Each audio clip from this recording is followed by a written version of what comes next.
Ààrẹ Tinubu yí òun padà. Ó ní òun ò fún àwọn ọmọ Nàìjíríà ní ẹgbẹ̀rún mẹ́jọ náírà mọ́.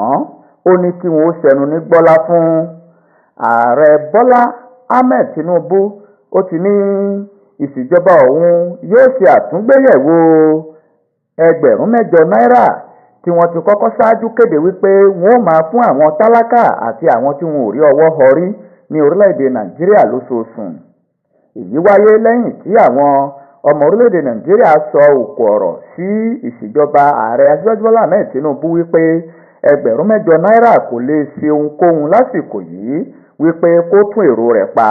Ṣáájú ni ààrẹ Tinubu ti kọ́kọ́ kéde wípé ìjọba òun yóò bẹ̀rẹ̀ sí ní pín ẹgbẹ̀rún mẹ́jọ náírà sí ìdílé mílíọ̀nù 12 lójúnà àti mú ìṣòro àwọn ọmọ orílẹ̀-èdè Nàìjíríà di ohun gbàgbé látàrí bí nǹkan ṣe wọ́n àti bí wọ́n ti yọ ìkúnpá owó orí epo.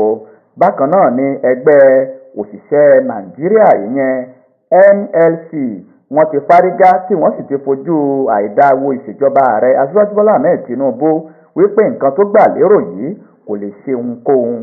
Àtẹ̀jáde kan tí agbẹnusọ Tinubu Délé Alákà tó fi síta lálẹ́ ọjọ́ Ìṣẹ́gun ló sọ báyìí wípé ìṣèjọba Aṣíwájú Bọ́lá Ahmed Tinubu yóò tún èrò rẹ̀ pa nípa ẹgbẹ̀rún mẹ́jọ náírà tó ní òun fẹ́ máa fún wọn.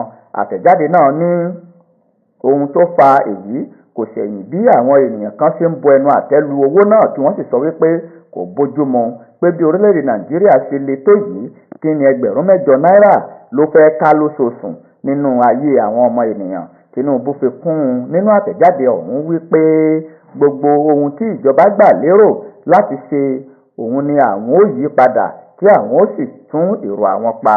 Bákan náà ló pàṣẹ wípé kí wọn ó fún àwọn àgbẹ̀ àtàwọn ìdílé tó 50 mílíọ̀nù ní ajílẹ̀ àti àwọn oúnjẹ oníkóró láti lè gbìn wọ́n káàkiri ìpínlẹ̀ 36 tó wà ní orílẹ̀-èdè Nàìjíríà tó fi mọ́ olú ìlú Àbújá.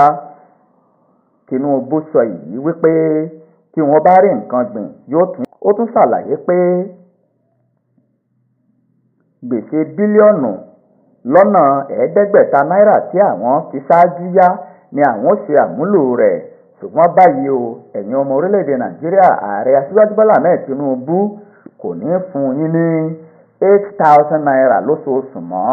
Ó ní kẹ́ ẹ ṣẹnu ní gbọ́lá fún.